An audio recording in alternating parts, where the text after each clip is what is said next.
चलो दोस्तों इधर ध्यान देंगे, एग्जाम बहुत नजदीक है, बहुत ज्यादा नजदीक है ना।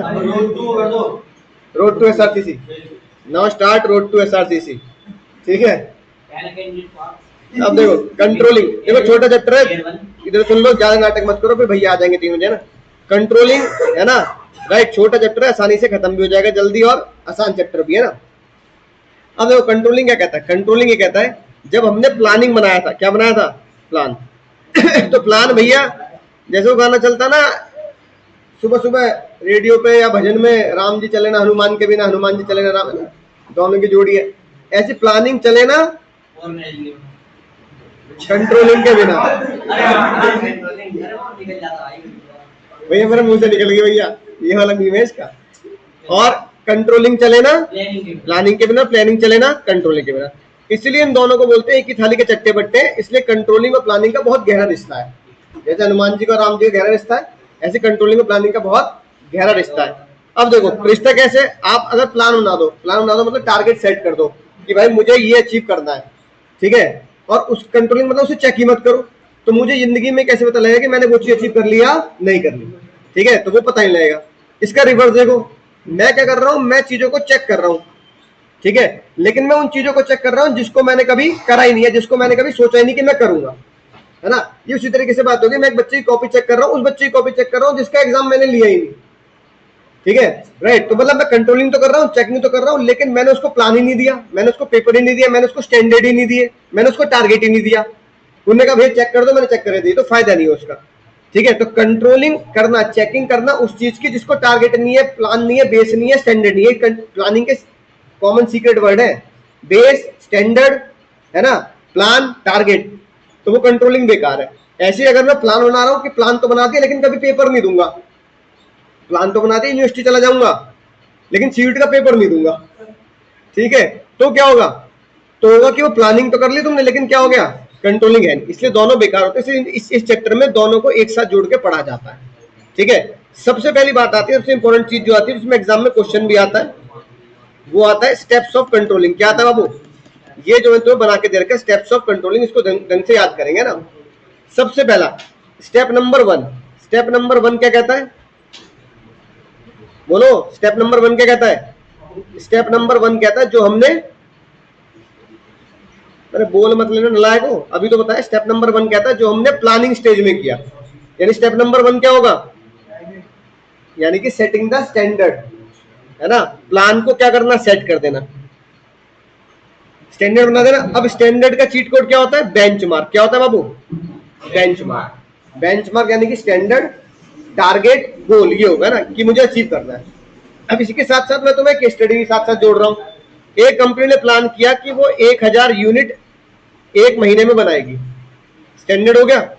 स्टेप 2 में क्या करना जरूरी है, जो मैंने टारगेट सेट किया उसका यानी उसका काम करना जरूरी है ना, performance should be measured in reliable manner, ठीक है। तो मैंने क्या किया, प्लान को एक्चुअली में क्या किया, परफॉर्म किया, क्या किया बोलो, परफॉर्म किया। तो स्टेप नंबर 1 में प्लान किया, स्टेप नंबर 2 में उसका काम किया, स्टेप नंबर 1 में प्लान किया, स्टेप नंबर 2 में उसका काम किया। फिर स्टेप नंबर 3, स्टेप नंबर 3 में स्टेप 1 और 2 को क्या करना है, बोलो भाई, कंबाइन नहीं, कंपेयर है यार, इतने दिन थोड़ी हो गए बीएसटी का पेपर दिए। स्टेप नंबर 3 में क्या करना है, उसको कंपेयर करना है, यानी कंपेयर करना है step number 1 and step number 2। अगर वैल्यू टर्म में बोलूं तो स्टेप 2 को माइनस कर देना स्टेप नंबर 1 से, ठीक है। अब जैसे मैंने जो एक्चुअल परफॉर्म किया, एक्चुअल परफॉर्म में मैंने 950 यूनिट बनाई, ठीक है, 950 यूनिट बनाई, तो बताओ स्टेप नंबर 2 में कितना लिखूंगा मैं, 950। मैंने स्टेप नंबर 1 में टारगेट कितना सेट किया, 1000, इसका मतलब मैं क्या चल रहा हूं, -50 में चल रहा हूं, यानी कि इसको बोलते हैं डेफिशिएंसी। क्या बोलते हैं, इतनी मेरी कमी है, इतनी मैंने सोचा था 1000, बनाया 950, इसलिए स्टेप नंबर 2 में जो माइनस निकल रहा है वो क्या है, वो मेरी डेफिशिएंसी है। क्या है बाबू, डेफिशिएंसी, ठीक है। अब मुझे उसको एनालाइज करना पड़ेगा, डेफिशिएंसी या डेविएशन हो क्यों रहा भाई, है ना, 50 यूनिट कम क्यों बन रही है, पर बननी तो 1000 चाहिए। अच्छा, स्टेप नंबर 1 में मैंने लिखा और स्टेप नंबर 2 में मैंने लिखा 1005, स्टेप नंबर 1 में कितना सोचा? नहीं, स्टेप नंबर 1 में 1000 सोचे थे, तो इस बार पॉजिटिव के 5 एक्स्ट्रा बना दिए मैंने, है ना। तो इसका मतलब मैं अपने स्टैंडर्ड से ऊपर चल रहा हूँ, यानी कि मैं जितना मैंने स्टैंडर्ड सेट किया है उससे वर्कर क्या कर रहे हैं, बढ़िया काम कर रहे हैं। यानी जो चल रहा है वो चलता रहने दो, जो चल रहा है वो चलते रहने दो, उसमें 3-5 करने की जरूरत नहीं है। लेकिन अगर मैं स्टेप नंबर 1 में डेविएशन कर रहा हूँ, डेविएशन कितना मान रहा हूँ मैं? 50 यूनिट का। बोलो भाई। अरे भाई तुमने कंपेयर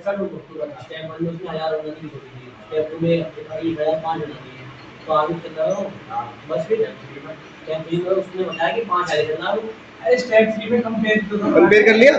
स्टेप नंबर 3 का मतलब है स्टेप 2 माइनस स्टेप 1, ठीक है। कंपेयर करके देखो, कंपेयर अब ऐसे चलो पॉजिटिव नेगेटिव छोड़ो, कंपेयर करके नॉर्मल एक बच्चे की तरह बात कर लो। एक बच्चा कह रहा भैया मुझे 1000 यूनिट गई थी बनाने के लिए, मैं तो 950 बना पाया, तो उसको क्या बोलेंगे? भाई तूने 50 क्या किए, कम बनाए। उसका कारण दे दे 50 यूनिट कम बनाने का क्या दे दे? तो 50 यूनिट कम बनाने का कारण मतलब क्या कारण है? 50 यूनिट कम क्यों बन रही है? 1000 बननी चाहिए। रॉ मेटेरियल वेस्ट कर रहा होगा, टाइम पास कर रहा होगा, मशीन खराब हो गई होगी, छुट्टी मान ली, कोई तो कारण होगा। तो उससे हम क्या मांगेंगे? उससे कारण, पैसे तुझे पूरा दे रहे, काम तो कम कर रहा है। दूसरा बंदा कह रहा मुझे कितनी दी भैया आपने? दूसरा वाला कह रहा मुझे दी आपने 1000, भैया मैंने 1000 5 बना दी, 5 के एक्स्ट्रा पैसे लूंगा। तो उसके लिए ताली बजेंगे, भाई तूने एक्स्ट्रा काम कैसे कर दिया इतना। यानी उसको कंट्रोलिंग की कोई आवश्यकता नहीं। जिसने बिल्कुल 1000 बना दिए और जिसने 1005 बना दिए, उसको कंट्रोलिंग चैप्टर उसके ऊपर लगेगा ही नहीं। हम उसको बोल देंगे controlling end at step number 3। Controlling chapter क्या हो गया? खत्म। उसको चेक क्या करोगे? डेविएशन नहीं है। लेकिन जो पहले वाला बच्चा कह रहा है मैंने कितने बनाए हैं, 50 यूनिट कम बनाई है, उसके ऊपर स्टेप 4 लगाना पड़ेगा। बात समझ में आई? स्टेप नंबर 3 में अगर बिल्कुल बराबर चल रहा है, एक्स्ट्रा चल रहा है, तो हम क्या बोलेंगे? Controlling end. क्या बोलेंगे? Controlling end there is no deviation, there is no rectification. बात समझ में आई? लेकिन अगर स्टेप नंबर 3 में 50 यूनिट कम बन रही है, क्या बन रही है? स्टेप नंबर 3 50 यूनिट क्या बन रही है बाबू? कम बन रही है। अब उससे डेविएशन का कारण पूछना पड़ेगा। क्या पूछना पड़ेगा? डेविएशन का। तो क्या कर रहा है भाई, तू ये 50 यूनिट कम बना रहा है, पैसे लग रहे हैं, रॉ मेटेरियल लग रहा है, मशीन चल रही है, बिजली चल रही है, 50 यूनिट कम कैसे बन रही है, नुकसान होगा कंपनी का। अब वो 2 कारण बताएगा। क्या बताएगा बाबू? 2 कारण। अब सुनना ध्यान से, वो 2 भयंकर कारण क्या है। हाँ, क्योंकि दुनिया में 2 ही है, ठीक है। एक सीपीसी और एक एमबीई। क्या कारण बताएगा? सीपीसी और एमबीई। इस पे एग्जाम में एमसीक्यू 100% आएगा, क्योंकि बच्चा इसी में गलती करेगा। जैसे तुम्हारे दिमाग से निकल गया सीपीसी और एमबीई क्या होता है ना, क्रिटिकल पॉइंट कंट्रोल और मैनेजमेंट बाय एक्सेप्शन। अब सुनना ध्यान से, वो 2 कारण बताएगा। 2 कारण हमेशा कहां मिलेंगे? बोलो निकम्मो, कहां मिलेंगे? ऑप्शन में नहीं, कहां मिलेंगे? स्टेप 4 में। कहां मिलेंगे? अब सुनो, अब सुन लो पहला रीजन, स्टेप नंबर 4 का पहला रीजन। स्टेप नंबर 4 में लेबर कहेगी सर सीपीसी के कारण गुड्स कम बन रहे हैं, या लेबर कहेगी सर एमबीई के कारण क्या बन रहे हैं, कम बन रही है यूनिट। अब हम सजा या माफी क्या करेंगे? या तो सजा सुना देंगे या माफी सुना देंगे। पहले सजा और माफी के लिए पहले जानना तो पड़ेगा सीपीसी क्या है। सीपीसी ये है कि critical point control. Full form क्या है? Critical point control. अब इसमें पता क्या बोला, इसमें महान लोगों ने बोला, मैनेजमेंट के महान लोगों ने बोला, अब भैया है हमारे, भैया कह रहे सर एसी खराब हो गया मेरा, तो मेरा एसी खराब हो गया, देवा बहुत ही ज्यादा दिक्कत चल रही है, तो एसी खराब हो गया। मैंने कहा अच्छा एसी खराब हो गया, फिर कहने लगा 50,000 रुपये लगेंगे, हम नया एसी लाऊंगा। कितने रुपये लेंगे? तो भैया ने कहा बैठे बैठे 50,000 खर्चा आ गया। भैया बिल्कुल आंसू बहा रहे। मैंने कहा आंसू बहाने का कारण क्या है? हाँ, आंसू बहाने का कारण क्या है? 50,000। मैंने कहा कोई और कारण? कह रहे हैं भाई सर एक कारण और है। मैंने कहा बताओ, वो कारण बता दो, फिर दुख दर्द मिल के बांटेंगे ना। तो उन्होंने बोला लेकिन जो दूसरा कारण है वो आंसू बहाने का नहीं है। वो तो आम नॉर्मल सी बात है। मैंने कारण तो बता दो जो आंसू बहाने का नहीं, पर दर्द तो है ही। कहने लगे प्रिंटर वाले ने 1 रुपया पेज प्रिंट बढ़ा दिया, 1 रुपया पेज प्रिंट बढ़ा दिया। पर कहने लगे 1 रुपया ही तो है, 1 रुपये से क्या फर्क पड़ता है। तो मैंने कहा रो किसकी वजह से रहे हो? तो भैया कह रहे रो 50,000 की वजह से रहो, 1 रुपये का कोई दर्द नहीं है। सही कह रहे हैं भैया, गलत कह रहे हैं? गलत कह रहे हैं, है ना। भैया गलत कह रहे हैं, भैया हमेशा गलत नहीं होते, पर यहाँ गलत है भैया। क्योंकि 1 रुपया खर्चा आपका परमानेंटली बढ़ेगा, 50,000 एक बार में बढ़ रहा है इसलिए। हाँ, लेकिन भैया फिर भी गलत इसलिए नहीं। भैया क्यों गलत कह रहे हैं? सुनो, अब मैंने कहा भैया एक बार बताओ, 1 रुपए के लिए देखो, रोना बढ़िया कर रहे हो, बढ़िया रो, कोई दिक्कत वाली बात नहीं है ना, बढ़िया, मैं भी रोऊंगा साथ में, लेकिन रोने का कारण क्या होना चाहिए? रोने का कारण होना चाहिए जेन्युइन कारण, सही कारण। तो भैया कहने लगे सर ऐसी बात कर रहे हो, एक तो यार देखो आंसू निकलने को तैयार हो, पर मजाक कर रहे हो। मैंने कहा भैया मजाक नहीं कर रहा, मैं कारण बता रहा हूँ ना। आप ये बताओ, आपने कितनी बुक छपवाई अभी? मान लो भैया ने बोला फॉर एग्जाम्पल 20 मैंने अकाउंट छपवाई, 20 मैंने इको छपवाई, 20 मैंने बीएससी छपवाई। एवरेज तीनों में है ना, एवरेज तीनों में क्या आ रहा है? ये भाई देखिए कैलकुलेटर रखा होगा, ये रहा एवरेज तीनों में क्या आ रहा है? 200 पेज का एक एवरेज आ रहा है, और साथ में बाइंडिंग आ रही है 50 रुपए की लेट्स, है ना। तो मैंने कहा भैया एक काम करूं, 200 इंटू 3 600, 600 इंटू 20 12,000 रुपए। इसमें चलो ये सब हटा देते हैं ना। मैंने कहा अच्छा भैया कुछ 11 12 का भी मसला है? कह लगा भैया 11 का भी है अकाउंट्स और इको का, इको की तो बुक देता ही हूँ, और 12 का भी अकाउंट्स इको का। मैंने कहा कितने कितने किताब उसमें? वो कहने लगे अकाउंट्स में 500 है और इको में भी, इको में 300 है। मैंने कहा मोटा मोटी 700 पेज, 800 पेज। बच्चे बोलना, भैया ने बोला बच्चे 50 12वीं के। मैंने कहा अरे भैया 12,000 ये पेज हो गए। अभी बताता हूँ आपको, 800 इंटू 50 बच्चे, 40,000 ये पेज हो गए, 12,000 सीयूट के हो गए, है ना। बस अभी फाउंडेशन के नहीं जोड़ रहे हैं ना, फाउंडेशन तो चलो ठीक है अलग मसला है। आप 52,000 पेज छपवा रहे हो, कितने हजार पेज छपवा रहे हो? 52,000 पेज छपवा रहे हो। कहने लगे हाँ 52,000 पेज छप रहे हैं। मैंने कहा कितने को बढ़ा दिया उसने? 1 रुपया पर पेज बढ़ा दिया। अब एक्स्ट्रा कितने दे रहे हो? 52,000। मैंने कहा भैया 52,000 रुपए दे रहे हो सिर्फ किसके? किताबों के, क्योंकि मैं छपवाता हूँ प्रिंट भैया की किताब। मैंने कहा 52,000 रुपए आप उसको पेमेंट कर दो, मैं तो क्यूआर भेज दूंगा आपको, आप क्या कर देना 52,000 पे कर देना उसके, है कि नहीं बात? कहने लगे यार, मैंने कहा भैया एक तो आप 1 रुपया गिन रहे हो, ये बैठ कितने रहे हैं? 52,000। भैया के थोड़ी देर को आंसू रुक गए। भैया ने कहा अब तक मैं गलत बात के लिए रो रहा था। मैंने कहा बहुत गलत बात के लिए, अभी देखो और कितना आपको बदलाव करना पड़ेगा रोने में। ये बताओ एसी वाला वारंटी कुछ वारंटी दे रहा है? कह रहा भैया 1 साल की वारंटी और 1 साल की एक्सटेंडेड वारंटी, और कंप्रेसर की 5 साल की। मैंने कहा चलो 5 साल तो कहीं नहीं जा रहा, इसमें नहीं हर साल एसी बदलवाओगे। 50,000 डिवाइड बाय 5 करना भैया, डिवाइड बाय 5, 10,000 रुपए 1 साल का, और ये 52,000 कितने साल के? अब जो बुक हमने ये दे दी, अगले साल के बच्चों को यही दे दोगे क्या? ये कह रहे नहीं है तो अगले साल फिर छपवानी पड़ेंगे। और मैंने कहा अगले साल पेपर की कॉस्ट बढ़ गई, इनकी कॉस्ट बढ़ गई। अगले वाला वो कह रहा है कि भैया 50 पैसे और बढ़ेंगे। भैया ने खोपड़ी पकड़ ली अपनी, क्या कह रहे हो भैया? मैंने कहा सही कह रहा हूँ, ये 52,000 कितने के पर ईयर के? 5 साल के पर ईयर, तो 10,000 रुपए पर ईयर के लिए रोगे, 52,000 रुपए पर ईयर। 52,000 रुपए पर ईयर तो क्या है, देने ही देने हैं। ये तो एसी का खर्चा हो गया। 5 साल बाद, 5 साल तक एसी की कीमत बढ़े या ना बढ़े, आपने तो लगवा लिया ना, लेकिन अगले साल पेपर की कीमत बढ़ गई।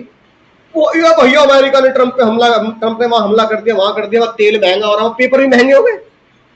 पेड़ कट रहे भाई, अरावली हिल्स काट रहे, गवर्नमेंट ने बोला भाई पेपर महंगे कर दो, फिर अगर नहीं कट रहे पेड़ तो पेपर महंगे हो गए। इंक वाला इंक महंगी कर देगा, लेबर वाला नहीं कर देगा। आज जो तुम 1 रुपए पेज छपवा रहे हो, 3-4 साल बाद देखना 2030 में वही प्रिंटर 1 रुपए पेज छाप देगा। ये कह रहे यार चलो बात की बात तो छोड़ो, अभी तो 52,000 है। तो ये बताओ किसके लिए रोना चाहिए? 50 के लिए, 1 रुपए के लिए?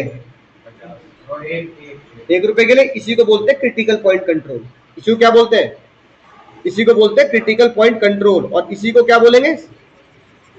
छोटा पैकेट बड़ा धमाका। इसी को क्या बोलेंगे भाई?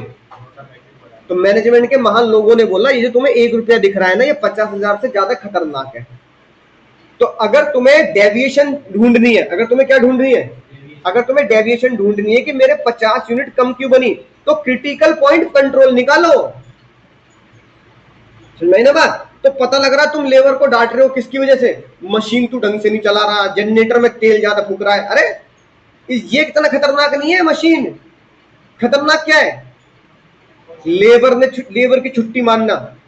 अरे एक ही लेबर तो छुट्टी मारी है ना, राइट? या लेबर की मेडिकल लीव कर देना, पैसे दे रहे हो पर क्या, ये छोटी छोटी बात है कि नहीं बात? बिजली का 1 रुपया बढ़ जाना, ठीक है? तुम किसी को कोरियर करते हो, उसका 1 रुपया बढ़ जाना। रॉ मटेरियल पैक होकर आता है तो रॉ मटेरियल भेजने वाला कह रहा है पैकिंग पे 50 पैसे बढ़ जाएंगे। तुम्हें लग रहा है 50 पैसे छोटी चीज है, पर रॉ मटेरियल आ रहा है 1 crore unit, 1 crore unit into 50 पैसा कर लो। अरे 50 लाख की तो पैकिंग मांग ली उन्हें एक्स्ट्रा। वो कहने को तो 50 पैसा बोल रहा है, बोलो भाई। वो कहने को तो कह देगा 10 पैसा बढ़ाऊंगा सर पैकिंग में, तुम्हें लगे चल 10 पैसा बढ़ा दे। अरे 1 करोड़ यूनिट पे 10 पैसा बढ़ाओगे तो 10 लाख क्या हो गई? 10 लाख के तो पैसे बढ़ गए। उसे अमाउंट में कन्वर्ट तो करो पूरे साल में। तो मैनेजमेंट के लोगों ने बोला 50,000 रुपए is not, it is not the matter of concern, 1 रुपए is CPC critical point control, 1 रुपए को कंट्रोल करना है। समझ में आ गई बात? बोलो भाई, एग्जाम में ये पूछेगा। अगला आता है एमबी, मैनेजमेंट बाय एक्सेप्शन। इसको आसान सी भाषा में बोलते हैं। अच्छा बताओ, एक पेट्रोल पंप ने 1000 लीटर तेल मंगाया, उसके यहाँ पहुंचते पहुंचते 990 लीटर पहुंचा। बताओ 10 लीटर कम पहुंचा? 1 मिनट रुकिए भाई, 10 लीटर कम पहुंचा? 10 लीटर कम पहुंचने में क्या हाहाकार मचा दिया जाए? बोलो नहीं। पता है क्यों? क्योंकि उस बिजनेस का नेचर ही यही है कि 10 लीटर उड़ता ही है। मम्मी ने क्या किया, मम्मी ने चाय का पानी रखा 3 कप, पानी उबल के 2 ही कप रह गया, मम्मी ने तुम्हें दहरेपते दहरेपते बजाए। क्यों? चाय चढ़ाई थी 3 कप, ये 2 कप कैसे रह गई? ये 2 कप कैसे रह गई? तो तुम बोलोगे मम्मी भाप भी तो बनती है, क्या बात कर रही है मम्मी, भाप नहीं बनेगी क्या? पानी भाप से भी तो कम होएगा। बोलो भाई, है कि नहीं बात? तो क्या भाप, अब भाप, पानी भाप बन गया इसके लड़े? अच्छा इसको कंट्रोल कैसे करें हम? कंट्रोल नहीं हो सकता ना, इसी को बोलते हैं एमबी, मैनेजमेंट बाय एक्सेप्शन। इसे अकाउंट्स की भाषा में अतुल भैया क्या बोलते हैं? इसे अकाउंट्स की भाषा में, अकाउंट्स वाले भैया क्या बोलते हैं? ओ भाई, ओ हम जाली मिर्जा सुन नहीं रहे, अकाउंट्स की भाषा में क्या बोलते हैं? Normal loss. क्या बोलते हैं बाबू? तो मैनेजमेंट के लोग नॉर्मल लॉस को मैनेजमेंट की भाषा में एमबी बोलते हैं। नॉर्मल लॉस को कंट्रोल करना है नहीं करना? नहीं करना। अरे तो होना ही है। अरे भाप को कैसे कंट्रोल कर लोगे यार? तुम अगर पतीले को ढक भी लोगे ना भाप भाई, तब भी बनेगी, पानी तब भी कम होगा। यानी कि दुनिया में कुछ चीजें ऐसी होती हैं जिन्हें नॉर्मल लॉस का दर्जा दिया जाता है, ये होना ही होना, इसे आप कंट्रोल नहीं कर सकते। तो एमबी का मतलब क्या होता है? इग्नोर। तो भाई सुन नहीं रहे बात, तो मुझे कई बार तो यही कहना पड़ता, सुन नहीं रहे मेरी बात, बातें करते रहोगे आपस में। क्या इग्नोर करना है? Ignore normal law. क्या करना है? Ignore normal law. इसको स्टेटमेंट दी गई, if management wants to control everything, if management wants to control everything, he cannot control anything, he cannot control anything। एक मैनेजर अगर सब चीजें कंट्रोल करने की सोचेगा तो उसे पता लगेगा कि वो जो मेन चीज है ना उसे भी कंट्रोल नहीं कर पाया। समझ रहे हो बात को? एक मैनेजर अगर सब चीजें कंट्रोल करने की सोचेगा तो उसे पता लगेगा कि वो कुछ भी चीज कंट्रोल नहीं कर पाया। इसे बोलते हैं एमबी। क्या बोलते हैं? Management by exception. यानी जो एक्सेप्शन चीज है उसको छोड़ दो, और उस एक्सेप्शन को क्या बोलते हैं? Normal loss. जो नॉर्मल लॉस है ना उसे क्या कर दो? इग्नोर कर दो। वो होना ही होना, उस पर माथा पच्ची मत लगाओ। बोलो भाई, बात समझ में आ रही? अब देखो जैसे मैं एक बात बताऊं, जैसे कुछ बच्चे इस पे लिखेंगे, जो अपनी ये क्या है, रजिस्टर नहीं, ये टेबल, ये लकड़ी का फट्टा है, इस पे लिखेंगे। अब भैया कैमरे लगा दें यार, देखूंगा मैं कौन लिखता रहता है ना, अपना नाम लिख के चला गया भैया 12वीं के बाद, है ना। अब क्या कहते हैं 12वीं के बाद अब भैया से टाटा बाय बाय हो जाएगी, फिर कभी मिलेंगे तो नाम अमर कर जाऊंगा अपने आप को। अब भैया ने यहाँ पे सब जगह कैमरे लगा रखे, खोपड़ी पे सब जगह, तो पता लगा 5 कैमरे लगवा दिए भैया ने। 5 क्या लगवा दिए? कैमरे। तो पता लगा नॉर्मल लॉस को कंट्रोल करने में क्या वो बच्चा पैसे दे जाएगा? नहीं देगा। तो कैमरे की कीमत लगी तो पता लगा नॉर्मल लॉस को कंट्रोल करने के चक्कर में कंपनी का क्या हो रहा है? लॉस हो जाता है। इसलिए एमबीए में बोला जाता है कि ये नॉर्मल लॉस में आता है। बच्चा करता है, इसमें करने दो यार, कोई बात नहीं। 2-3 साल बाद फट्टा ही बदलवा देना, ये डेस्क की बदलवा देना, बात खत्म। लेकिन इसको कंट्रोल मत करो। जितना तुम कंट्रोल करने की कोशिश करोगे उल्टा तुम्हारा उतना क्या होगा? बोलो भाई, उतना तुम्हारा लॉस होगा। ठीक है, इसे बोलते हैं एमबी। अब सुनो ध्यान से। स्टेप नंबर 4 ने क्या बता, हटा दूं? नोट कर लिया ना? अभी एग्जाम में आएगा स्टेप नंबर 4। अब इसको हमने जाना स्टेप नंबर 4 में। ये रहा भाई, एमबीई और क्रिटिकल पॉइंट कंट्रोल। एमबीई और क्रिटिकल पॉइंट कंट्रोल। एमबीई का मतलब होता है ignore the normal loss. Critical point control का मतलब होता है small amount of expense may have the big impact. ठीक है। अच्छा बताओ, पिछले सीयूईटी में क्वेश्चन आया, समझना ध्यान से, इसी का बता रहा हूं, याद आ गया मुझे। क्वेश्चन में केस स्टडी टाइप थी कि लेबर ने बोला नोएडा में स्ट्राइक हो गई। नोएडा में स्ट्राइक के बाद लेबर ने बोला हमारी तनख्वाह 10,000 रुपए, हमारी तनख्वाह होनी चाहिए, समझा नहीं मर्जा? मकसद का ध्यान रखो, मकसद हमारी तनख्वाह कितनी होनी चाहिए? 12,000। ठीक है, 12,000 बढ़ गए। बोलो भाई, कंपनी ने बढ़ा दिया 12,000 रुपए। ठीक है। और 2000 रुपए कंपनी ने कितने बढ़ा दिए? कंपनी ने नोएडा की लेबर के 2000 रुपए बढ़ा दिए। जिस कंपनी के लेबर ने स्ट्राइक की थी उसकी लेबर थी 3000। कितनी लेबर थी? 3000। ठीक है। फिर कंपनी की एक मशीन आनी थी, कंपनी की मशीन आनी थी 1 करोड़ की। कंपनी वाले कह रहे हैं यार मशीन खराब होगी, बताओ यार 1 करोड़ की मशीन, 1 करोड़ का फटका लग रहा है।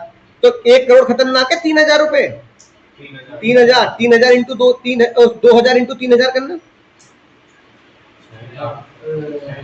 6 करोड़। अरे 6 1 2 3 1 2 3 60 लाख हो गए ना, 60 लाख हो गए। अब ये 1 करोड़ की मशीन कितने दिन चलेगी? 10 साल। और 60 लाख रुपए कितने बढ़ गए हर साल, है ना। तो एमबी वाले कह रहे हैं 60 लाख हर साल और 1 करोड़ डिवाइड बाय 10 साल, कितने हो गए? 10 लाख। अरे तुम 10 लाख के लिए रो रहे हो ऊपर साल का खर्चा। एक बड़ी मशीन 10 साल तो चलेगी, रिपेयर मेंटेनेंस तो चलेगी उसकी, बस, है ना। और 60 लाख रुपए क्या करेंगे? हर साल नहीं बढ़ गए? अच्छा अगले साल फिर तोड़ फोड़ कर दी लेबर ने, घर नहीं चल रहा हमारा, इन्फ्लेशन हो रही है, फिर 1000 रुपए बढ़ाओ, नहीं बात। तो इसलिए क्रिटिकल पॉइंट कंट्रोल को बोलते हैं छोटा पैकेट, इसलिए डायलॉग बोलता हूं मैं, छोटा पैकेट बड़ा धमाका। ठीक है। फिर आखिरी स्टेप क्या आएगा? अगर तुम्हें लगता है कि तुम्हारा डेविएशन 900 सिर्फ 50 यूनिट का एक्सेप्टेबल नहीं है, नहीं, ये तो कंट्रोल होना चाहिए। ये नॉर्मल लॉस में नहीं आ रहा। किसमें नहीं आ रहा? ओ भाई 50 यूनिट किसमें नहीं आ रही? नॉर्मल लॉस में नहीं आ रही। फिर तो कंट्रोल करना पड़ेगा। फिर क्या करो? फिर उसको, इफ डेविएशन है तो उसको क्या करो? करेक्टिव एक्शन लो। क्या लो? 5 स्टेप में करेक्ट, उसको ठीक करने की कोशिश करो। अगर वो किसमें आ रही है? एमबीई में आ रही है। किसमें आ रही है? एमबीई में आ रही है। तो कह दो 50 यूनिट इज एक्सेप्टेबल लॉस, कोई बात नहीं करना, समझाई ना बात। 1000 यूनिट में लेबर 950 बना रही है। फिर तुमने पूरी रिसर्च करी, तुमने देखा यार एक के बेचारे के चोट लग गई, वो बाहर जाके बैठ गया, एक के गर्मी से उल्टी होगी, उसे हॉस्पिटल ले गए, है ना। समझाई ना बात। भैया उस दिन बिजली नॉर्मली आधे घंटे को बिजली चलेगी तो मशीन ठप होगी, उन्होंने बोला यार छोड़ यार, ये सब तो गर्मियों में चले गई। किसी को उल्टी लग गई, किसी की तबीयत खराब हो गई, किसी गर्मी में बेचारा परेशान हो गया, कोई, है ना, पानी की समस्या हो गई, ये तो क्या है? नॉर्मल लॉस है। तो 50 यूनिट छोड़ दिया अगर तुमने, ये कंपनी टू कंपनी डिसाइड होता है, लॉ में लिखा नहीं है, मतलब मैनेजमेंट में लिखा नहीं है, रूल्स में, कंपनी टू कंपनी है। लेकिन अगर कंपनी कह रही नहीं भाई 990 बननी ही चाहिए, 10 यूनिट नॉर्मल लॉस होगी, तो 40 के लिए क्या करना पड़ेगा? 40 के लिए करेक्टिव एक्शन लेना पड़ेगा। अब करेक्टिव एक्शन क्या लूंगा? चेक करो किसकी गलती है 50 के लिए? लेबर, तो लेबर को डांटो। किसी गलती है? ओ भाई हम जाली मिर्जा, किसी गलती है? किसी गलती है बोलो? रॉ मटेरियल की, तो रॉ मटेरियल को ठीक करो। अगर किसी गलती है मशीन की बार बार बंद हो रही है तो मशीन को ठीक कराओ। तो तुम्हें वो जगह ढूंढनी पड़ेगी जहां पर क्या होता है, जहां पर करेक्टिव एक्शन लिया जा सकता है। तो मेन सबसे चीज यही है जहां बच्चा कंफ्यूज रहता है सीपीएस। बोलो भाई। अब मुझे बताओ कंट्रोलिंग की इंपॉर्टेंस क्या है? पहली इंपॉर्टेंस कैसे? जब तुम करेक्टिव एक्शन लोगे, स्टेप नंबर 5 लोगे, भाई स्टेप नंबर 5 लोगे तो लेबर डरेगी, कल से मत आइयो, तेरी तनख्वाह कटेगी, टाइम पास कर ले तू। तो ऑप्टिमम यूटिलाइजेशन होगा किसका? लेबर का। अब लेबर को अगर कंट्रोल करके रखोगे तो एफिशिएंसी इफेक्टिवनेस ऑटोमेटिकली बढ़ जाएगी, है ना। नहीं बढ़ेगी भाई, इंडिया में नहीं बढ़ेगी। इनके आगे तभी भक्ति है जब उन्हें कोई दूसरा ज्यादा पैसे बुलाएगा, ठीक है, वरना नहीं भगेगी। अगला देखो, उन्हें पता है ना एक नहीं दूसरे से करेक्टिव एक्शन लेने में काम आएगा। भाई कंट्रोलिंग के चक्कर में जब तुम स्टेप 5 में पहुंचोगे तो तुम्हें स्टेप 5 में 3 चीजें पता लगेंगी। लेबर की गलती है, रॉ मटेरियल गलती है, या मशीन की गलती है। मशीन ब्रेक डाउन है तो मशीन ठीक करो, रॉ मटेरियल खराब आया तो रॉ मटेरियल को अच्छा करो, लेबर ज्यादा नाटक कर रहे तो लेबर से बातचीत करो, ठीक है। और ऑर्गेनाइजेशन के ऑब्जेक्टिव अचीव होंगे नहीं, कंट्रोलिंग में है ही क्यों कि भाई मेरी 50 यूनिट भी क्या होनी चाहिए? कम नहीं बननी चाहिए। तो ऑर्गेनाइजेशन के ऑब्जेक्टिव क्या हो गए? अचीव हो गए। इंपॉर्टेंट समझ गए? आसान है, याद रखना है ना। प्रोसेस मैंने तुम्हें समझा दिया, ठीक है। ये लिखी बात बाबू तुम्हारे नोट्स में लिखी है, सीपीसी और एमबी दोनों समझा दिए। सीपीसी में क्या लिखोगे? सीपीसी में क्या लिखोगे? छोटा पैकेट लिख लो यार, छोटा पैकेट लिखो तो, छोटा पैकेट बड़ा, छोटा पैकेट बड़ा धमाका। भैया ने जितनी बोली मैंने उतनी प्रिंट करा दी। ये बोला 2 कराना, बीएसटी की मैंने 2 करा दी। एमबीए में क्या करूंगा, एमबीए में क्या करूंगा, इग्नोर नॉर्मल लॉ। एमबीए में क्या करूंगा, इग्नोर नॉर्मल लॉ। ठीक है, अगला महान क्वेश्चन, बताओ इन दोनों में क्या रिश्ता है। ये रिश्ता क्या कहलाता है भाई,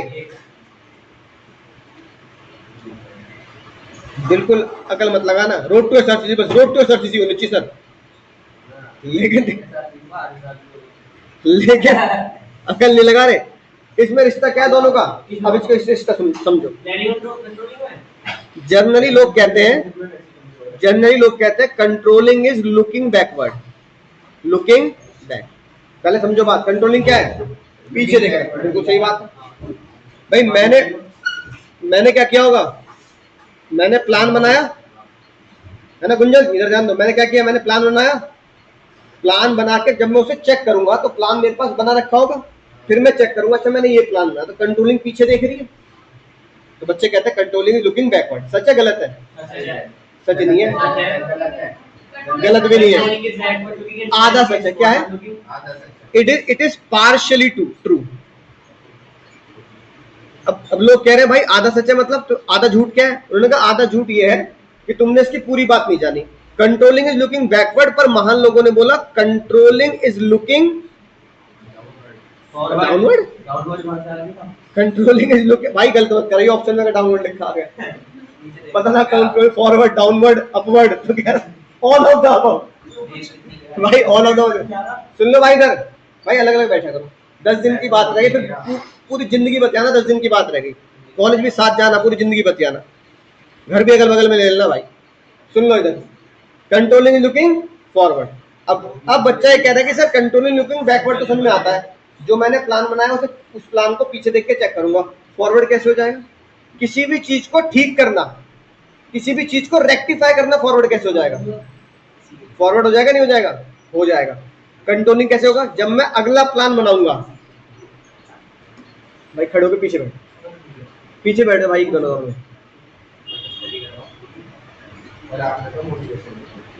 या तुम बात कर लो पहले फिर पढ़ा लूंगा मैं। आग लगा दो सीने में, जब तक लाखना है नहीं है, तो भी बात आपस में पढ़ा दूं मैं। टाइम हो रहा, क्वेश्चन भी करने।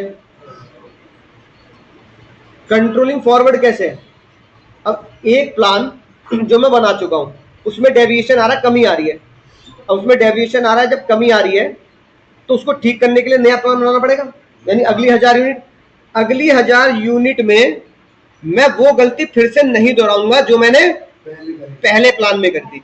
इसका मतलब पहले से ही मैं क्या कर रहा हूं, इसका मतलब पहले से मैं अगले प्लान में पहले से क्या लगा रहा हूं, कंट्रोल लगा रहा हूं, चेक लगा रहा हूं, उसको क्या कर रहा हूं, रेक्टिफाई कर रहा हूं अभी से ही। यानी मैं बोल रहा हूं कंट्रोलिंग लुकिंग फॉरवर्ड, क्यों, अब मैं अपनी लेबर को बोलूंगा do not repeat same mistake, do not repeat. अब जब मैं उससे कह रहा हूं कि अब तू जब कल लेबर फैक्ट्री पे आएगा ना, तो ये जो गलती तूने पिछले महीने की थी रिपीट नहीं होनी चाहिए। समझ में ना बात, कि रॉ मेटेरियल हाथ छुटा के बिखेरता हुआ ला रहा है, ट्रॉली में भर के लिया, है ना, समझ में बात। अभी बताओ कंट्रोलिंग मैंने अगले प्लान में लगा दी, नहीं लगा दी, इसलिए क्या बोला, कंट्रोलिंग इज लुकिंग फॉरवर्ड, तो ये बात सच हो गई। अब कुछ बच्चे कहते हैं सर कंट्रोलिंग की बात हो गई, किसकी बात करते हैं, प्लानिंग की। Controlling is backward as well as forward, both, exam में लिखना बोथ। अब देखो प्लानिंग क्या होता है, जब मैं प्लानिंग वाले चैप्टर में प्लान बनाऊंगा तो प्लान तो फ्यूचरिस्टिक होता है, प्लानिंग वाले चैप्टर में बना तो हम बोलेंगे प्लानिंग इज लुकिंग फॉरवर्ड। सही बात है, सच है झूठ है, सच है लेकिन आधा सच है। अब देखो कंट्रोलिंग प्लानिंग जो है फॉरवर्ड है, ये बात सच है, प्लानिंग तो बनाऊंगा ना कि मुझे अब ये करना है एग्जाम में, ठीक है, लेकिन planning is looking forward as well as, अब बैकवर्ड क्यों है, पीछे की गलती रेक्टिफाई कर दी, यानी कि मैं इसमें प्लानिंग में क्या बोलूंगा, रेक्टिफाई प्रीवियस मिस्टेक। अब मैं लेबर को बोलूंगा कि भाई पिछले महीने तूने ये काम किया था, पिछले महीने की गलती खुद पहचान ले, तो वो कह रहा भैया मैं पहचान गया पिछले महीने की गलती ये थी, रॉ मटेरियल ना लेते आते थे 10 किलो, मशीन तक पहुंचता था 9 किलो, है ना। 10 किलो रास्ते में खराब हो गया, बिखर गया, या कहीं बारिश में छोड़ दिया, आंधी चली तो उड़ गया, पाउडर टाइप का रॉ मटेरियल होगा फॉर एग्जांपल, तो कह रहा भैया मैं समझ गया, हम इसे बिना हवा में एक सही जगह पे रखेंगे। अब अब मैंने प्लानिंग में क्या किया, प्लानिंग में फॉरवर्ड तो बनाना है अगला मटेरियल, लेकिन पहले क्या देख रहा हूं, पहले बैकवर्ड देख रहा हूं कि पुरानी गलतियों क्या करना है, रेक्टिफाई करना है। इसलिए planning is looking forward as well as backward. Exam में क्या लिख के आना है, बोथ। एग्जाम में क्या लिख के आना है, इसलिए बोला planning and controlling both are inseparable twins. क्या वर्ड लिखा मिलेगा, इनसेपरेबल ट्विंस, ठीक है ना। Planning and controlling both are inseparable twins, both are not separated, है ना। Controlling can not be fulfil without planning. तो इसमें एक तो एग्जाम में आएगा प्रोसेस, यानी स्टेप में कोई भी स्टेप पूछ लेगा पांचों में से। और बाबू एमबीई सीपीसी दूसरा क्वेश्चन बनेगा भाई, 50 में से आएंगे 2 क्वेश्चन तो आएंगे। तो एक क्वेश्चन बनेगा स्टेप से, है ना, एक क्वेश्चन बनेगा स्टेप से और एक क्वेश्चन बनेगा एमबीई सीपीसी, या दोनों का फॉरवर्ड और बैकवर्ड, दोनों का फॉरवर्ड या बाबू बैकवर्ड। अब टाइम व्यर्थ करे बिना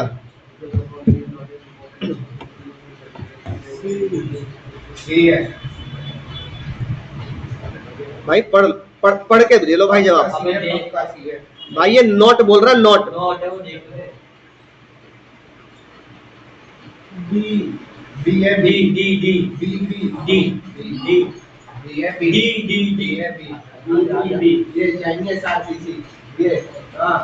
भाई एम्प्लॉय का मोटिवेशन होगा नहीं होगा बूस्ट, बताओ क्यों होगा। ये बताओ, जब कंट्रोलिंग से सारे टारगेट पूरे कर लेगा एम्प्लॉय तो मोटिवेट होगा नहीं होगा, कि भाई क्या कहता है मैंने क्या क्या टारगेट पूरा कर लिया। एक्यूरेसी स्टैंडर्ड जब जाएगी नहीं जाएगी। अच्छा ये बताओ, सुनो ध्यान से, फैक्ट्री में कह रहे हैं 10,000 यूनिट एक दिन में बनानी है, लेबर 24 घंटे भी काम करेगा तो भी 10,000 यूनिट नहीं बना पाएगी। इसको हम क्या बोलेंगे, एक्यूरेसी ऑफ स्टैंडर्ड। स्टैंडर्ड की एक्यूरेसी तो ठीक बना लो 10,000। अब मैं तुमसे कह दूं कि भाई क्या कहते हैं एक दिन में अकाउंटिंग को बीएसटी खत्म कर देनी है एक दिन में, ठीक है, तो बच्चा खुद कहता है भैया आपने स्टैंडर्ड हमसे कुछ ज्यादा उम्मीद लगा ली, स्टैंडर्ड कुछ ज्यादा सेट, कुछ ज्यादा तगड़ा स्टैंडर्ड सेट नहीं कर दिया, सोऊंगा नहीं क्या, खाऊंगा नहीं क्या, है ना। तो एक्यूरेसी ऑफ स्टैंडर्ड गलत है। एक दिन में बीएसटी खत्म कर दूं चलो ठीक है, एक बच्चा कहता है चलो ठीक है भाई 10-12 घंटे लगातार रिवाइज कर दूंगा, लेकिन पूरा का पूरा अकाउंटिंग को बीएसटी तीनों खत्म कर दूं तो एक्यूरेसी स्टैंडर्ड नहीं है। कंट्रोलिंग क्या करता है, स्टैंडर्ड की एक्यूरेसी नापता रहता है, ठीक है, इसलिए बी हो गया। और डिसिप्लिन तो आती है कंट्रोलिंग से, चेक नहीं लगा रहे, चेक मतलब 5वें पॉइंट में करेक्टिव एक्शन तो ले रहे हो, है ना। अब करेक्टिव एक्शन में पता लगा लेबर ज्यादा बात कर रही है तो कैमरा लगा दो भाई, कैमरे से पता लग जाएगा भाई ये 2-3 लेबर टाइम वेस्ट करती है, ठीक है। दूसरे का बताओ भाई, पक्का सही है। अभी पढ़ा है, अभी पढ़ा है। तीसरा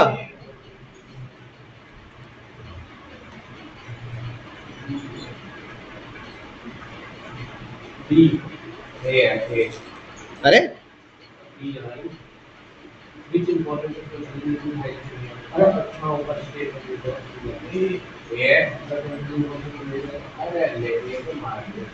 the controlling function measures progress toward the organization goal, है ना। कंट्रोलिंग चेक करता है और कंट्रोलिंग क्या ढूंढता है, डेविएशन, ठीक है ना, ताकि हम उसे ठीक कर सकें। Judging the accuracy of standard, making efficient use resources, है ना। इंप्रूव एम्प्लॉय मोटिवेशन, इंपॉर्टेंस देखना कौन कौन सी है, इंपॉर्टेंस बोलना बुक में से देख के। helping judging accuracy of standard, helping making efficient use of resources, helping improving employees' motivation, helping ensuring order and discipline, helping facilitating coordination in action. बोलो भाई।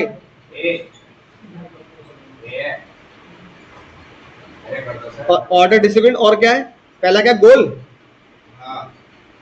ऑर्गेनाइजेशनल गोल। अब पढ़ो ध्यान से।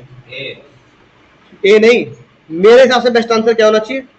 अगर मैं डेविएशन ढूंढता हूं और उसको करेक्ट कर लेता हूं तो मेरे हिसाब से कंपनी का क्या होगा? गोल अचीव होगा, है ना? तो भाई से याद कर लेना, मेरे हिसाब से नन ऑफ अबव होना चाहिए। अगर मैं किसी चीज को ठीक कर रहा हूं, ठीक करूंगा तो वो ऑर्गेनाइजेशन गोल अचीव होगा। तो ये बच्चों इसके हाँ है या नहीं दिए, देखना है या नहीं है। हाँ मेरे हिसाब से डी होनी चाहिए। फोर्थ बताना, फोर्थ बताओ। अच्छा आंसर मुझे देने नहीं चाहिए थे यार वैसे, है ना?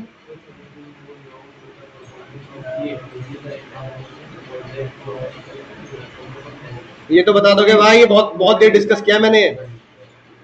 क्या है? Critical point control. ऑर्गेनाइजेशन को उन छोटी छोटी चीजों पे फोकस करना चाहिए। पांचवा बताओ। ये तो चलो आसान था, टुच्चा ही क्वेश्चन था ये तो। हाँ थोड़े एक दो तीन आ जाते हैं ताकि लुढ़कने वाले बच्चे की ज्यादा बेइज्जती ना लगे। 7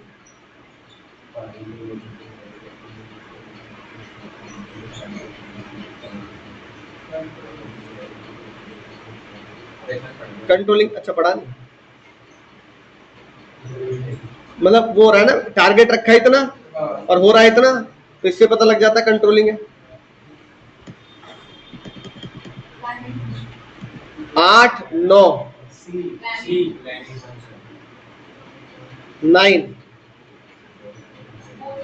अभी तो बताया, बोथ फॉरवर्ड एंड लुकिंग दोनों लिखना है एग्जाम में।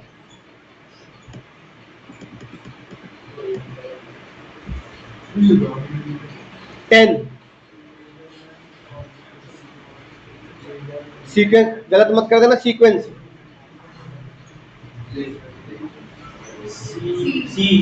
सही है।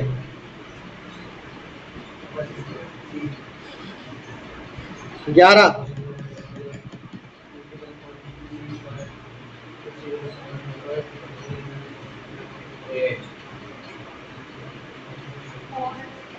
सीपीसी और एमबी के फायदे क्या है? हाँ सारे फायदे हैं भाई, प्रॉब्लम पता लग जाती है, एफिशिएंट हो जाते हैं, इंपॉर्टेंट एरिया पे फोकस करते हैं। 12 और 13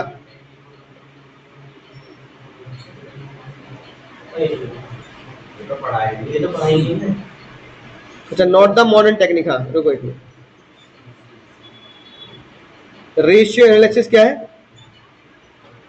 इसको इसे याद कर, ये ओल्ड टेक्निक है ना? रेशियो एनालिसिस क्या है? ओल्ड टेक्निक है। Sorry sorry sorry sorry, which of the following is not the modern technique? Ratio तो मॉडर्न हो गया। अच्छा ऐसे देवड़ो दिमाग तो लगाओ, मॉडर्न टेक्निक मतलब जो पुरानी टेक्निक, जो नई तरीके यूज हो रहे हैं हमारे। बेस्ट आंसर देखो, रिटर्न और आरओआई। आरओआई मॉडर्न, जो भी फॉर्मूले होते हैं ना वो मॉडर्न बोलते हैं। रेशियो एनालिसिस भी क्या है? मॉडर्न टेक्निक, उसमें फॉर्मूला यूज होगा, है ना? सी अपॉन सी एल, इस तरह के। पर्ट और सीपीएम भी क्या है? एक टेक्निक है ना? पर्ट सीपीएम एक टेक्निक है जिससे पता लगता है कि कौन चीज सही जा रही है, कौन चीज गलत जा रही है। पर्ट सीपीएम बताओ, जो तुम लाइव एग्जांपल देखते हो पर्ट सीपीएम का। पर्ट सीपीएम का लाइव एग्जांपल है, सुन ले भाई, पर्ट सीपीएम का लाइव एग्जांपल है गूगल मैप। गूगल मैप पे एक तुम ऑब्जर्वेशन देखते हो, तुमने एक जगह मैप लगाया, फिर तुम जब उसे थोड़ा सा छोटा करोगे तो साइड में लिखा आएगा 5 मिनट्स फास्टर। आता है लिखा हुआ कि 5 मिनट जल्दी जाएगा, है ना? बट टोल 50 रुपए। या तुम फास्टर पे चल रहे होंगे तो कोई और रूट जरूर तुम कहोगे 30 मिनट्स स्लोअर विदाउट टोल। ये होता है पर्ट और सीपीएम, एक जगह पहुंचने के 2 या 3 रास्ते। 13 का सी और 14 का एमबी। 13 का सी कंपेयर, सोच लो एक बार, comparing the actual with the plan become easier when standard are set in quantitative method. यार भाई अब मैं बता, यही समझ लो। क्वालिटेटिव का मतलब पता क्या होता है? एक ऐसे स्टैंडर्ड जिसको नापना मुश्किल है। जैसे मैं बोलूं कि एक बच्चे का आईक्यू चेक करना है, मतलब कोई मुझे कहे सर आपका आईक्यू चेक करूंगा, मेरा एक कॉलेज बोलता है मुझसे कि सर आपका टेस्ट, आपका इंटरव्यू में आपका आईक्यू चेक होगा, वो मुझे दे रहे हैं साइंस के क्वेश्चन, तो मेरा आईक्यू तो हमेशा 0 आए, क्योंकि मैंने साइंस पढ़ी नहीं 10वीं के बाद, और मैंने ना पढ़ाई, तो मेरा आईक्यू तो 0 ही है। उनके सामने मैं तो बिल्कुल ही लुल टाइप का बालक हूँ, मुझे तो कुछ आता ही नहीं है कि नहीं बात, मतलब मेरा आईक्यू 0 है। अब मैंने कहा यार ये कोई तरीका आईक्यू नापने का। अच्छा, उन्होंने कहा चलो कॉमर्स के सवाल पूछते हैं। कॉमर्स में मुझसे पूछ रहे हैं वो अकाउंट्स, मेरा अकाउंट्स में भी आईक्यू लेवल 0 आएगा, क्योंकि मैंने क्या हुआ, क्योंकि मैंने 15 साल से पढ़ाई नहीं है। अच्छा, वो मुझसे पूछेंगे लॉ, तो लॉ में मेरा आईक्यू लेवल हाई आएगा, है ना, अकाउंट्स वाले भैया का कम आएगा, है ना, टैक्स में मेरा आईक्यू लेवल हाई आएगा और वहां कम आएगा। तो इसका मतलब ये है कि अगर आईक्यू लेवल से मेरे जैसे टीचर की या प्रोफेसर की क्या चेक करनी है, दिमाग चेक करना है, तो इसे बोलते हैं क्वालिटेटिव स्टैंडर्ड, क्योंकि आईक्यू लेवल का कोई पैरामीटर नहीं है ना, समझ ना बात। अब सचिन का तो आईक्यू लेवल 0 रहेगा, क्योंकि सचिन ने तो 10वीं पास करी है बस। भाई सचिन तेंदुलकर ने, है ना, सबसे अमीर क्रिकेटर रहा वो, फिर बात कर रहे हैं यार सचिन, लेकिन वो 10वीं पास था। विराट कोहली 12वीं पास ही तो है, तो विराट कोहली का आईक्यू लेवल 0 है, तो क्या स्किल नहीं है? तो ये होता है क्वालिटेटिव, ठीक है। क्वांटिटेटिव में क्या होता है, जहां लिखा जाता है परसेंटेज या न्यूमेरिक फॉर्म। तो सबसे आसान तरीका क्या कंट्रोलिंग करने का, क्वांटिटेटिव मेथड, जहां क्वांटिटी में बताया जा सके, क्वालिटेटिव नहीं, है ना, सबसे आसान मेथड है क्वांटिटेटिव। अच्छा, जैसे मैनेजमेंट में कहते हैं कि भैया एम्प्लॉय, हमारे कंपनी में एम्प्लॉय खुश है, सुन तो लो बात, तो किसी भी लोगों की हैप्पीनेस को क्या करना, चेक करना। जैसे कहा जाता है दुनिया में सबसे हैप्पीनेस इंडेक्स में सबसे फर्स्ट नंबर पे देश है भूटान, भूटान सबसे हैप्पी देशों में है। अब मेरे दिमाग में ये आता है कि ये चेक कैसे होता है कि लोग खुश हैं इस देश के, इसे बोलते हैं क्या, क्वालिटेटिव मेथड। क्वालिटेटिव मेथड कभी भी करेक्ट मेथड नहीं होता, मतलब उसको अच्छे से नापा नहीं जा सकता। 14 क्या होगा, अगर आप सब कुछ कंट्रोल करना चाहोगे तो पता लगेगा कुछ भी कंट्रोल नहीं होगा, उसे बोलते हैं MBE। 15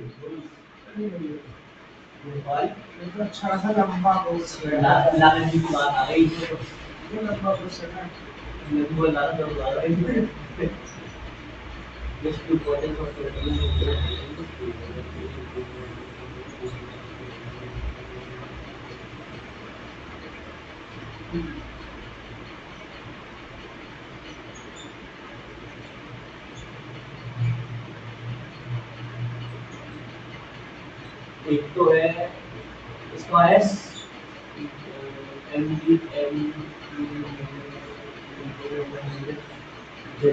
बताओ भाई, सॉरी एक तो मुझे मिल गया सही बात है,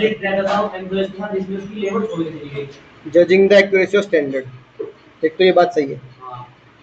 ensuring order अब यानी कि सी नहीं, एक्यूरेसी ऑफ स्टैंडर्ड तो यहाँ भी आ रहा है, यानी सी रूल आउट हो गया। बी लग रहा है, बी है, बोल दिया बी है, बस 50% मेरा है, तो ये कौन सा बी होगा,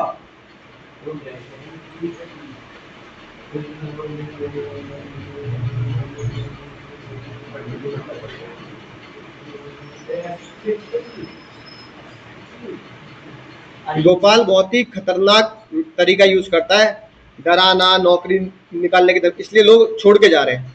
तो क्या जरूरत है, ज्यादा वो कर रहा है ना, तो क्या दिखा रहा है, एम्प्लॉय का मोटिवेशन चाहिए कि भाई मैं तुम्हें नहीं डांट रहा, कि मैं तुम्हें, हाँ मैं तुम्हें एनकरेज कर रहा हूँ कि यार काम ढंग से करो।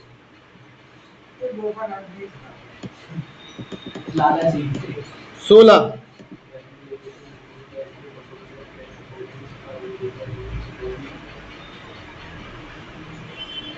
सब कुछ सही चल रहा है भाई, तुम इतना आसान भी सोचोगे, everything is all right, no corrective action required, सब कुछ सही चल रहा है।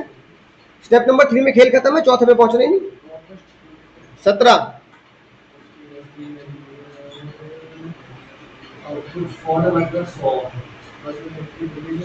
कितने कमी चल रही है, -5 -5 में चल रहे हो। स्टेप 2 और स्टेप 1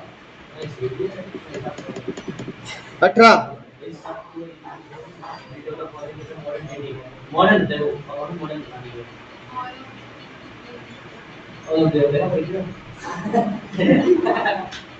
ये यहीं से याद कर लेना टेक्निक वाले।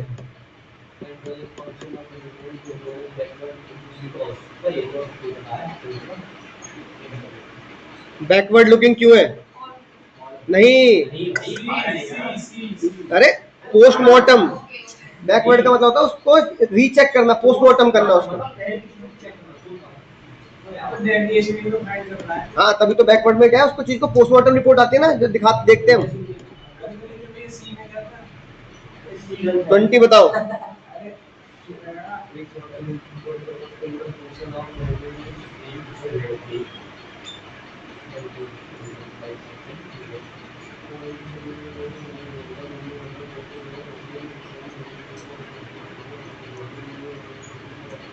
खेल खत्म है, ये है बस चीट कोड, बस बाकी पूरी कहानी है। बोलो। Critical point severe deviation plan है ना।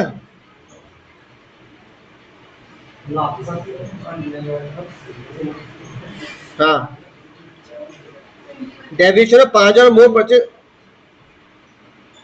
अब देखो, सुनो ध्यान से, इसमें कह रहा है, क्वेश्चन समझ गए, जो 5000 का डेविएशन है बस उसे रिपोर्ट किया जाएगा। इसका मतलब क्या है? बिलो 50,000 नॉट रिपोर्टेड, ये मतलब हुआ इसका। हाँ, और बिलो 50,000 नॉट रिपोर्टेड मतलब 50,000 से नीचे जो भी लॉस हो रहा है उसे क्या कर दो, इग्नोर, क्योंकि उससे हम क्या मानेंगे, नॉर्मल लॉस। तो क्या बनेगा, नहीं बात, इसको यहीं से याद कर लेना इस क्वेश्चन को, ये तुम्हारे सीयूट का ही क्वेश्चन है।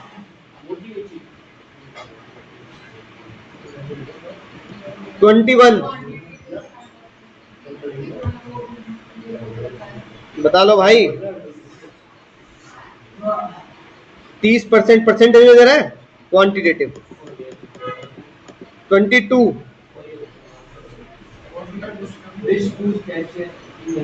स्टेप ढूंढने,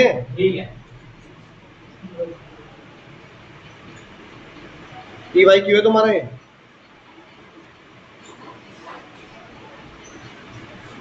एक तो ए और बी में दिया पहली लाइन में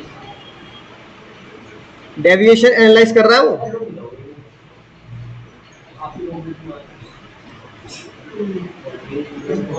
पहला सेटिंग द स्टैंडर्ड, दूसरा एक्चुअल परफॉर्मेंस, तीसरा कंपेयर, चौथा एनालाइज डेविएशन, और पांचवा करेक्टिव एक्शन।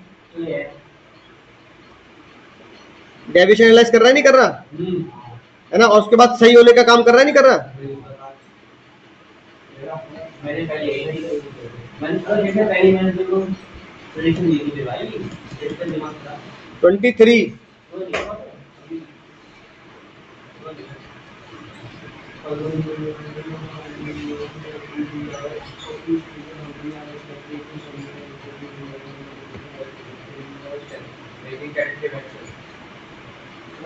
बोलो। करेक्टिव एक्शन ले लिया हमने।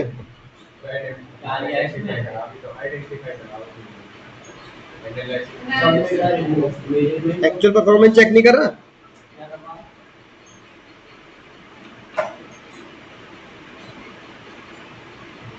हर ट्रिप के बाद वो एक्चुअल रिपोर्ट मांग रहा है, तो एक्चुअल परफॉर्मेंस तो मांग रहा है, वो कह रहा है रिपोर्ट सबमिट करो हर ट्रिप के बाद।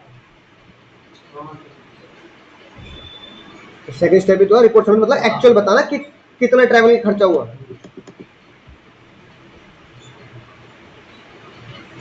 ध्यान से नहीं पढ़ रहे भाई, तो ध्यान से पढ़े, फाइल का सही दे। 24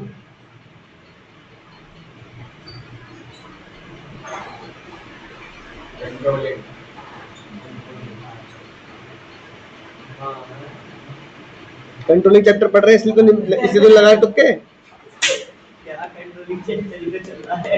वही तो कह रहा हूँ, इसलिए लगा रहा तुक्के। 25 26 20% भाई यही एग्जांपल दिया है तुम्हें अभी। 5% वो बढ़ रही है और 20% बढ़ रहा है स्टाफ फूड बिल्स। हाँ 5% सीपीसी तो इसका मतलब क्या है सीपीसी कि छोटे पैकेट पे ज्यादा फोकस करना होता है बजाय इसके 20% वाला। 20% वाला इतना इंपॉर्टेंट है, 5% का करना का, तो क्या बनेगा सीपीसी 26। ओ भाई 10 मिनट लग रहे हैं, आधे हो गए, आधे रह रहे हैं। 26 बताओ। 15 मिनट लगेंगे बस, भैया भी 15 मिनट में ही आएंगे।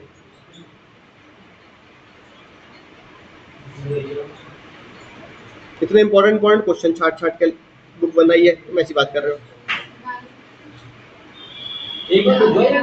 पढ़ लो आराम से।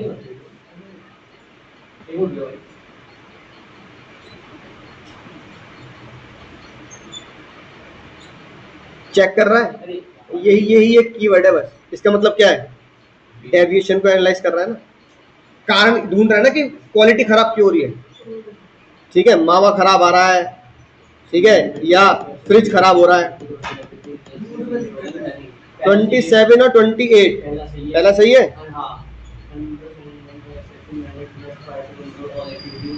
दूसरा गलत है। सही है। 28 पहला सही है, दोनों सही है। दोनों ही सही है।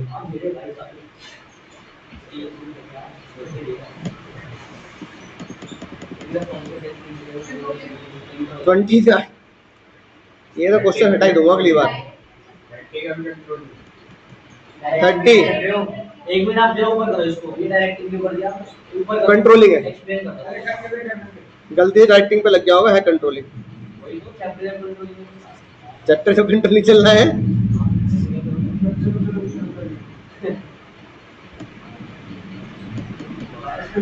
31 32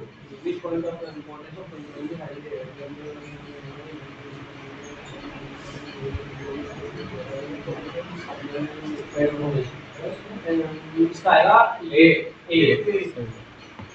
बेटर परफॉर्मेंस 32। ये तो पहचान लोगे यार, ये तो पहले रिपीट हो गया, आप कितने ले कर रहे हो, रिपीट हो गए। मेरे को जल्दी नहीं जाना भाई, मुझे को जल्दी नहीं है। 33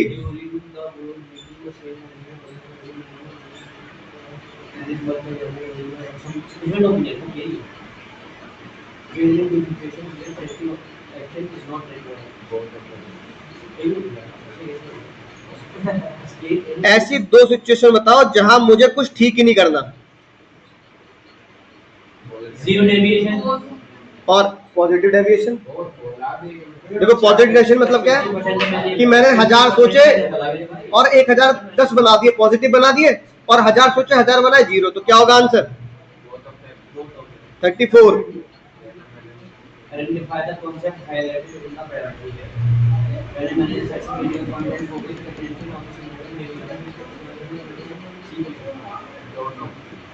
सही है। 35 2 जने एक दूसरे के बिना नहीं रह सकते। अरे 15 क्वेश्चन रह गए बस। 36 मुझे फिर भी रुकना है, तुम भैया का वेट करना है, लैपटॉप शॉप पे जाऊंगा, जल्दी करो। 36 बताओ। 36 बस कराऊं बदतमीजी भाई, चुपचाप बैठ। 36 बताओ। अच्छा 40 तक कर लो, फिर बाकी 10 घर पे कर लेना। 40 तो कर लो। स्टेप बताओ, स्टेप। मिनिमाइज द वेस्टेज, ठीक है। अबे डेसीडी का पता है, ये आंसर चलेगा। ए भैया मैंने तो बोलेंगे सी भाई क्या लिखा है, सुपरवाइजर कह रहा है कंपेयर कर, तो क्वेश्चन बजाय तो कंपेयर। भाई इतने नंबर नेगेटिव में कटवा लोगे तुम, जितने आएंगे नहीं तुम्हारे। हमेशा कौन से स्टैंडर्ड बढ़िया होते हैं? गुडविल आ गया, मोटिवेशन आ गया। कंट्रोलिंग के लिए क्या जरूरी है? अरे ऐसे ही ना, थैंक यू। चलो नहीं, डायरेक्टिंग के लिए प्रीरिक्विजिट हमेशा प्लानिंग रहता है। 39 और 40 पहला गलत है। नहीं, पहला सही है, पहला सही है। Planning and controlling both are backward लिख के ये पहला सही है। दोनों सही है। दोनों से। प्लानिंग 40 इन आठ लोग पहला सही है। सही है। इन लार्ज दूसरा सही है। Might not be possible to check that. हाँ सही तो है, ये तो बोलते हैं एमबी। सारी चीजों को चेक नहीं कर सकते ना, छोटी मोटी चीज इग्नोर करनी पड़ेगी। अरे अब तो 40 हो गए, 40 हो गए। इसको क्या बोलेंगे? एमबी। बाकी 10 घर पे करने हैं। ठीक है भाई, ओके, चलो बाय बाय।